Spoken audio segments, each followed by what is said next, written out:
Good evening, good afternoon, good morning. I always enjoy greeting everyone around the world, all our beautiful creative ladies who are joining us for this expert talk, which is a very special expert talk today. And I'll tell you why. Because today we have an expert, and actually we have two experts on this panel with the speaker, Christina Schteinbrecher, Pfandt, and our moderator, Kaneka Subberwal, who are top experts in the art industry. And today we are going to talk about art creativity and how we connect art and business. Welcome to Creative Women Platform. For many of you who know me and who don't know me, as I believe some people joining us today, joining us for the first time. And of course, we welcome all newcomers. I'm Olga Balakleits. I'm the founder and CEO of Creative Women Platform. We have many exciting plans.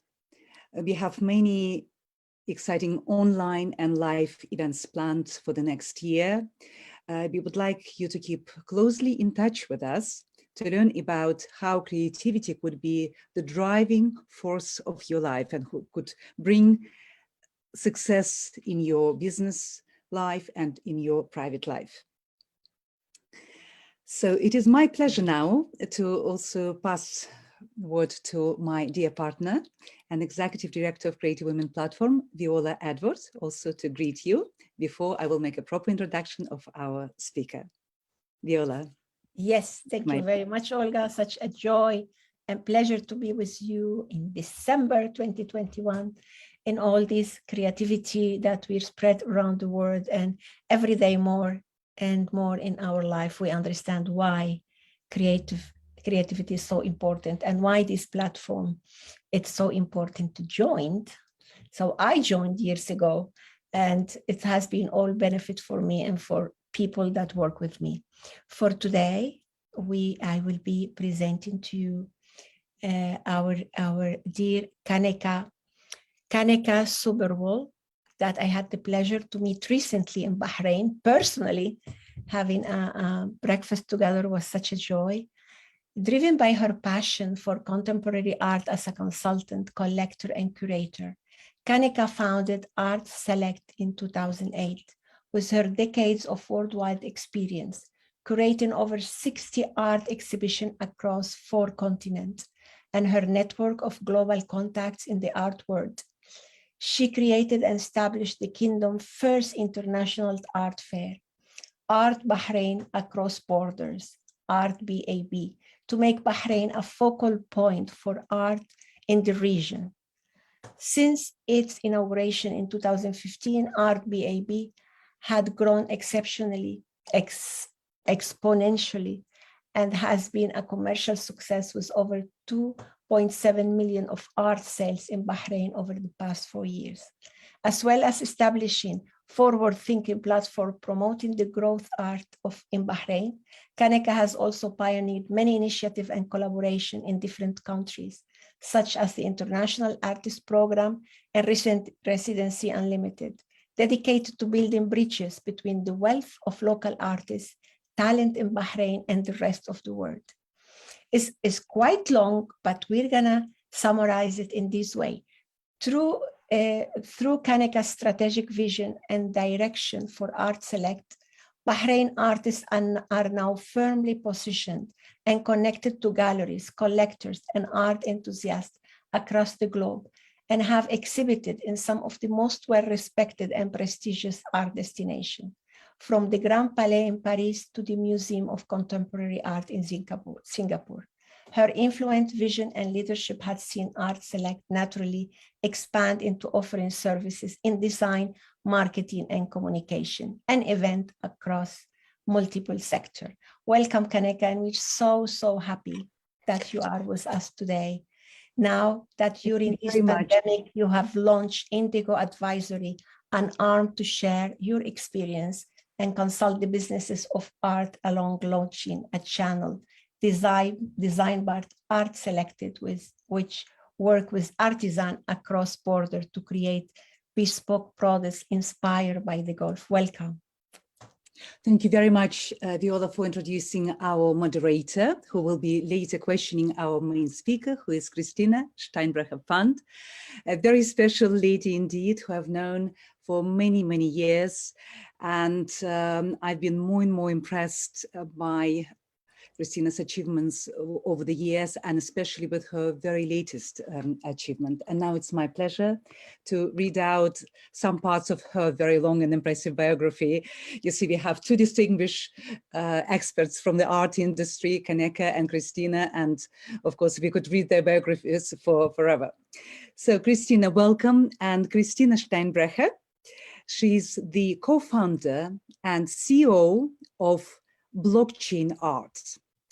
She's an entrepreneur with more than 15 years of experience in building art marketplaces. Prior to Blockchain Art, Christina co-founded the art fair Vienna Contemporary in 2015, raising over $12 million and quickly securing the first position on the global art circuit as a top 10 leading contemporary art events. Prior to Vienna Contemporary, Christina was the artistic director of Art Moscow and created projects with institutions including the Hermitage in St. Petersburg, Palais de Tokyo in Paris, and the Moscow Biennale. Christina was named one of Polar magazine's 40 Under 40 Europe 2018. She currently sits on boards of Armenia Art Foundation, Ural Industrial Biennale of Contemporary Art, Artbat Fest, and is an advisor to Ars Electronica. Christina is going to talk to you today about her latest creation, Blockchain Art, and everything what has been surrounding. And I'm so excited about having you on the panel. And now, without any more talking, we are passing the panel to you. Welcome, dear Christina, and we look forward to your presentation, to your talk, and then later, Kaneka will be joining you for Q&A. Thank you, dear Olga. Thanks, everyone, for dialing in. Thanks, Kaneka, for taking the time to moderate and have a conversation later with me. Before I start, I just wanted to say I'm 18 years in the business, in the art industry.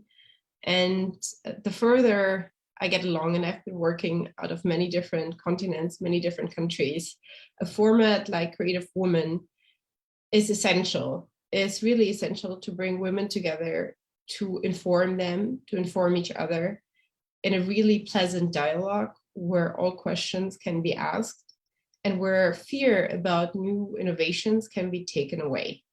And it's really essential because I'm here right now in California, it's morning, and we're looking at statistics, and I'm one of the founders here in California. And just the statistics of last year, so of all the venture capital money, there was only 2.4% given to women. Of all the venture capital money out there, 2.4 was only given to women. And the statistics are not looking up brighter for women.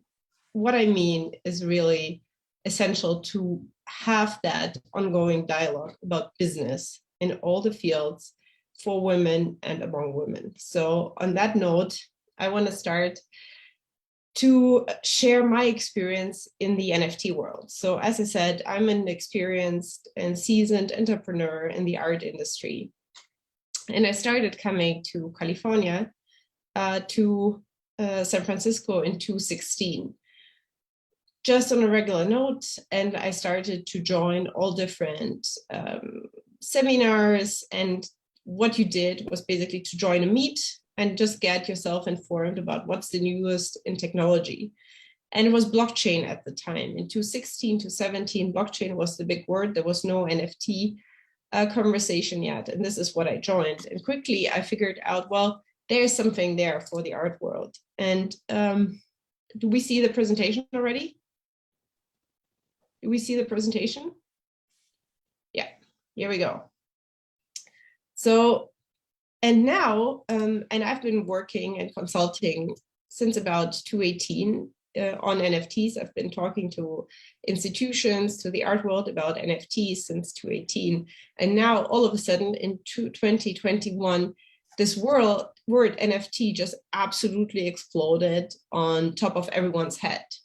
And you must imagine, I started fundraising for my company at the end of last year, so at the end of 2020, and I was trying by all means to avoid the word NFT because it would drive people out of the conversation. People wouldn't know what blockchain is, people wouldn't know what NFT is, so we were just trying to go ahead with this is digital art.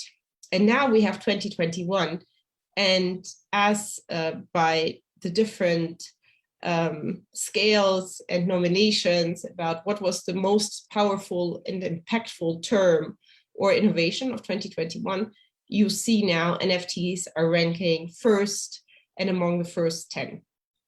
So in a very easy manner, I would like to take you through the topic of NFT, what NFTs is and why is that important.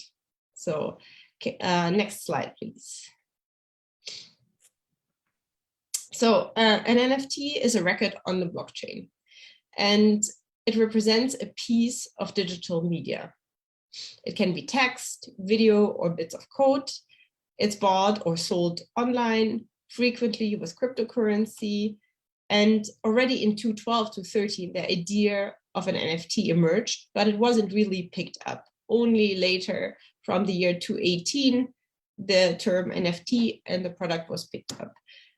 But just in very easy terms. So anyone in Kaneka and Olga and Viola and many people out there know that digital art didn't come upon us only in 2021, right? So digital photography, video, animation, games have been all out there since the inception of the first computer.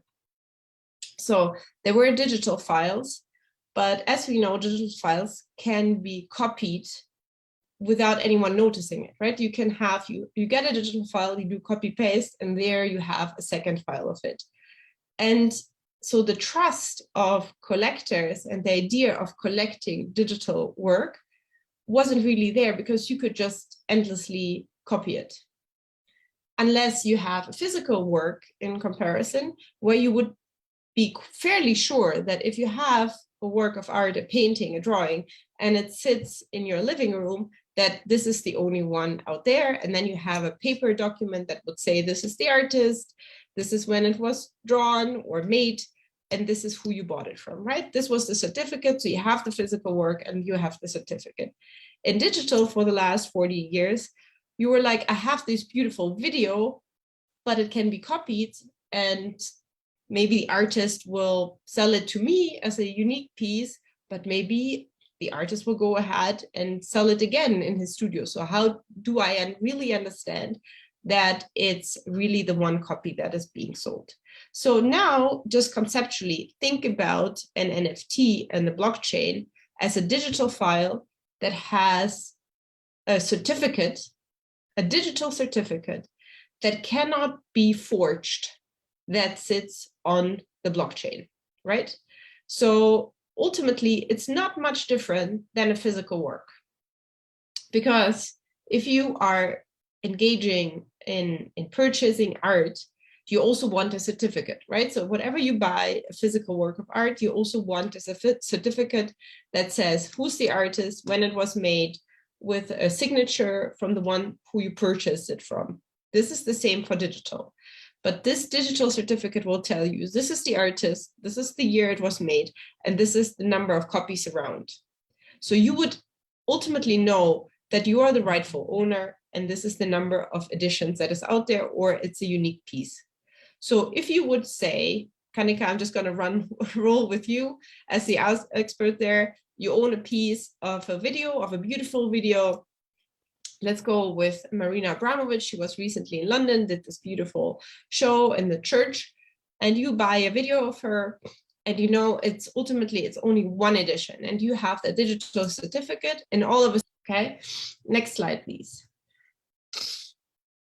So this was the big bomb of 2021. It's the work of Mike Winkelmann. It's a digital artist who has been quietly drawing away every day, making digital drawings, digital paintings, or digital work on his computer for many years, since 2013, I believe.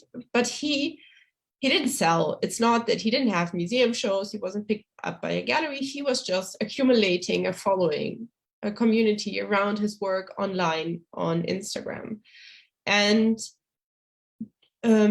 last year, since still 2020, the number of people really paying attention to NFTs was significantly low. It wasn't a big thing to talk about. It was still like a nerdy thing to do, but he really accumulated more and more following. So he was making a drawing pretty much every day.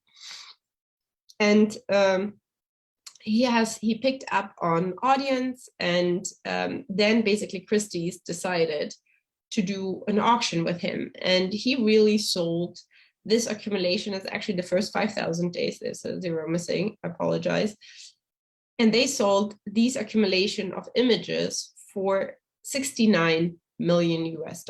This is when really the champagne started rolling and the eyes of press and people started to pay attention to the NFT, to a technical tool that is used by digital artists.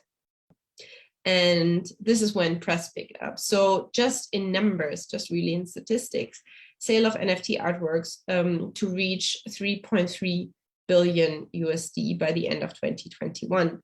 And here we're talking about collectibles, we talk about, I don't know, sports NFTs and also art NFTs. Yeah?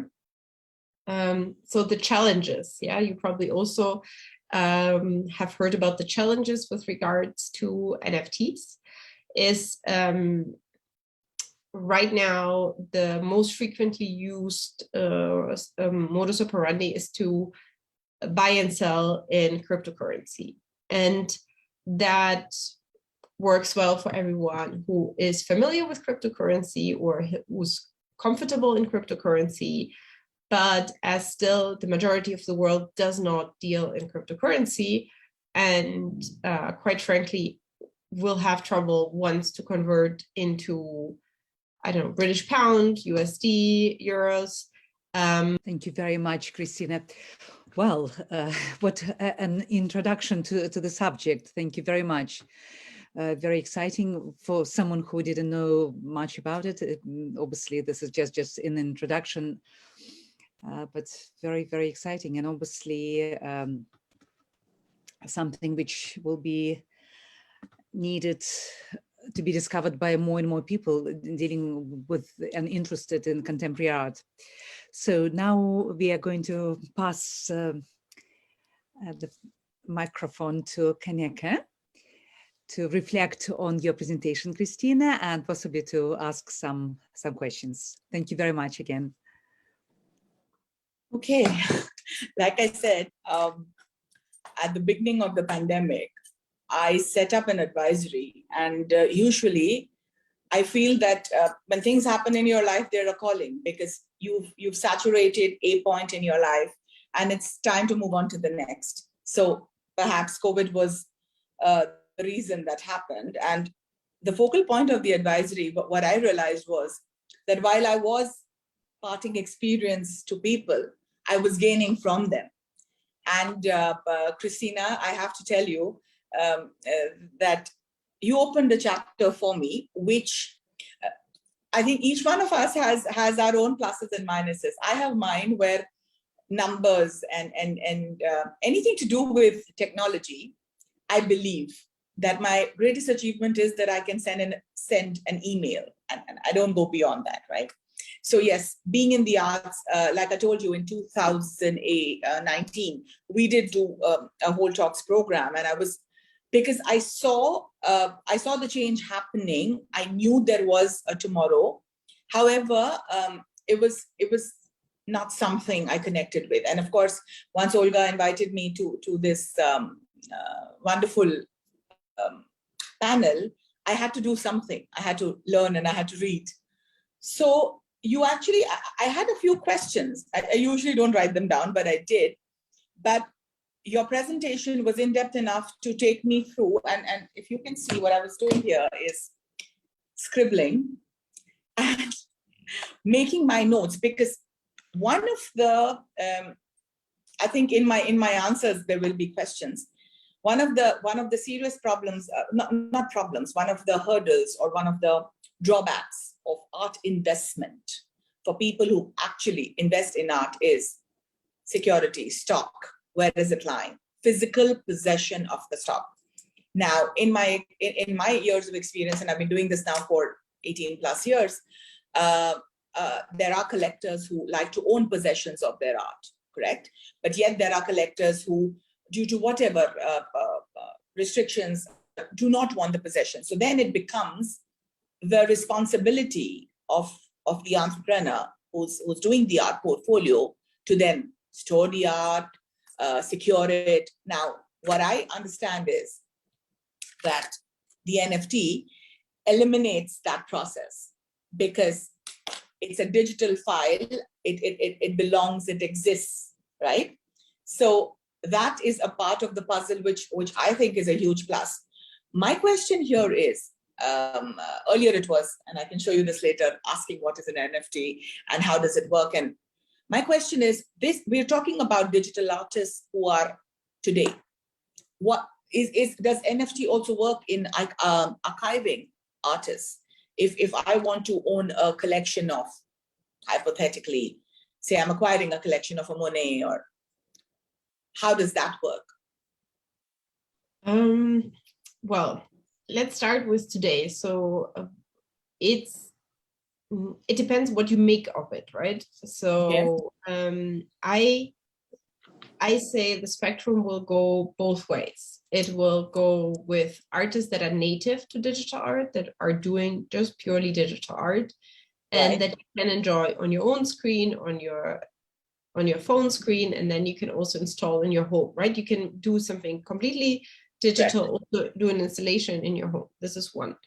And then as physical work, especially already that is very sought after today, as you're talking about Monet, is just going through the roof, and it will be more and more difficult to actually buy it or even see it, right? Because legal and insurance protections and fees will just go further through the roof. Correct. I definitely see an archival usage. I mean, first archival as in you can, it's like the catalogue raisonné, but only online, right? With high or small resolutions, where you can also buy a high resolution NFT digital file from the museum or from whoever who has the rights to sell so. But it's not even to the Monets, but I expect basically the NFT landscape to go very much rabbit hole in all the directions. Just imagine people that love maps, right? There's a huge actually population of people that love historic maps of Venice, of Rome, of whatever there is, right? Of the African continent, of anything where, so you can imagine that obviously to possess a valuable map can be only one at a time. But if you collect maps and if you're truly passionate about it, that to get even a digital high resolution singular or an addition of 3, that if you possess it, that ignites a value and excitement in you. So yes, I believe that it will also go into that archival and historical work. And there is really who has actually the rights to do so, right? Who has actually, who is the holder of that intellectual property to do any scans? Yeah, is that the museum in question? Are there any rightful owners of that sort of cartographer, et cetera, et cetera? But going forward, there's definitely into both ends. And then you see a third, which is pretty much like a hybrid thing, is fractionalized ownership, which is not even to possess a full thing, but if you think, let's stay with the Monet example, there is a very rare Monet that is going into auction, right? So it's not that, and the price is just absolutely mind-blowing. So it's, I don't know, maybe 10 people in this world can afford it. And then there are basically now projects spinning up that say, okay, we're going to buy this Monet, we're going to put it into a museum, for example, a private or public museum, and you can buy a piece of that Monet, like a share of that Monet. Yeah? So in that museum, it will be on private display, on public display, on whatever display, but then you can pretty much share or buy and sell stocks of that Monet in a liquid market. This is the sort of what I say right now, a hybrid version of investing into physical art, but through a digital platform or through digital means. For artists, or for a whole generation of artists out there who are at the edge where they are converting or wanting to get into the art of the future, what would you define as what is needed to make an NFT? Well, it's so let's start. If you have, as an artist, and in order to make any digital work, right, even if you have been working physically, and any artist has her or his aesthetics, right? So been elaborating on that aesthetics. So at any age, there has to be made research. So if you come from a purely physical workplace, that's fine. But to go ahead and just say, okay, let's just scan it and just do reproductions, right? Doesn't work. Yeah. That's sort of fair enough. But I would basically say you actually have at least to go and do that research and get a little bit into how does digital art look like? Will you be, as a physical artist and as an artist who does purely physical things, will you be ultimately really satisfied by just scanning your physical work and just make it into digital files? Do have two questions from the audience, which I would like to read out, but only when Kaneka will finish with her questions. No, I just want We're running a little bit out of time as well. So. I'm going to wrap up with one last one to say, taking a cue from this one, then digital art is here to stay, that we know, but do you think it'll self-correct itself once the world comes back to what was normal? Do you see a conflict or some kind of you know how the art world has had these halos and bubbles, if I'm using the right word, and this is just something, here I'm only gaining knowledge for myself. So a lot of times one has seen this cyclic shoot up, which is very normal in the art world, and then the crash down is that much higher. So for someone like me, it's just important to know where this is heading, and of course, who better than you to, and that's my last question here.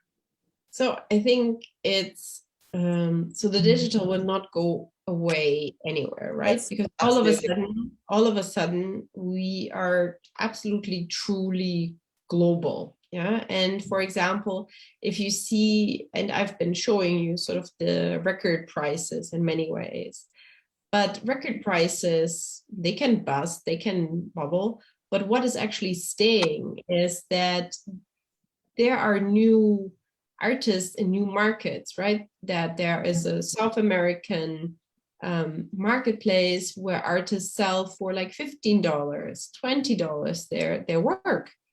And it made huge impact in their life. Yeah. And we're not talking about the record prices that I was talking about. Yes. And so that means they get to sell, meaning they get to show, they get to engage with an audience that is absolutely inspired by their work. And what I really love, and I think this is something for every creative woman, and especially every creative person in the art industry, is that technology was adopted by artists first. True. Art is really the thing on the flag. It's really where the technology was picking up and being put attention to, and that's really important. With regard to record prices, you will see both. Things will come down, and also the run for record prices will sort of slow down, right? Things will find their own measurement. The novelty, right now, it's a lot of novelty. It's a lot of speculation. It's a lot of money that is just being flooded into something like, is that good? You told me it's good. Let's buy that. It's good. And then someone else. So but things will come down, and it will be a normal thing, right? So a digital asset will be sold by sort of the grocery store next door. They will sell, I don't know, Christmas cards as an NFT, as well as the museum will sell an edition of that one artist, and it will just depend on the files that are attached to it. And so it will just be as we started to buy posters, or we started to buy whatever, I don't know, email send out services, whatever. Yeah, so it's just the technology is the novelty, and the quality or the asset that is being attached to it. That will make music. I think I'm done for my lesson today. Thank you so much. This was so much of fun. Thank you, Kaneka, for your question. Kaneka, thank you so much for your observations, contribution, and your questions. So we will be in touch with our audiences. We will be letting you know soon about our next events. There will be a few more things before the end of the year, and of course, many more online and live in many different countries. We have really, really exciting plans for you. And Viola, dear, please have a few final. Yes. Well, for me, that all these things are a little bit complicated, couldn't be better said in such a pose, artistic way that I understood. And now another issue to learn about. So here it is. There is no end for learning, and this is part of creativity. There is no end for creativity. Thank you so much, Christina, for this webinar, and Kaneka for your wise questions that had expanded what I was listening. And see you next time with more interesting subject for our soul, for our brain, for our heart, and to keep expanding in a sustainable way. Thank you, ladies, and it's a pleasure meeting all of you. Christina, I wish you all the very best, and thank you so much. You've elevated me, I can tell you that. And I definitely have a lot of research and learning to do now. Thank you. Thanks, Olga. Thanks, Viola. Thank you so much, Christina. Thank you so much, Kaneka. Bye-bye. We'll see you soon. See you in person soon. Absolutely. Yes, not only digitally. Like this. Absolutely. Like this. Thank you. From half of the way. Thank you. Bye. God bless. Bye. Bye. Bye, everyone. Bye.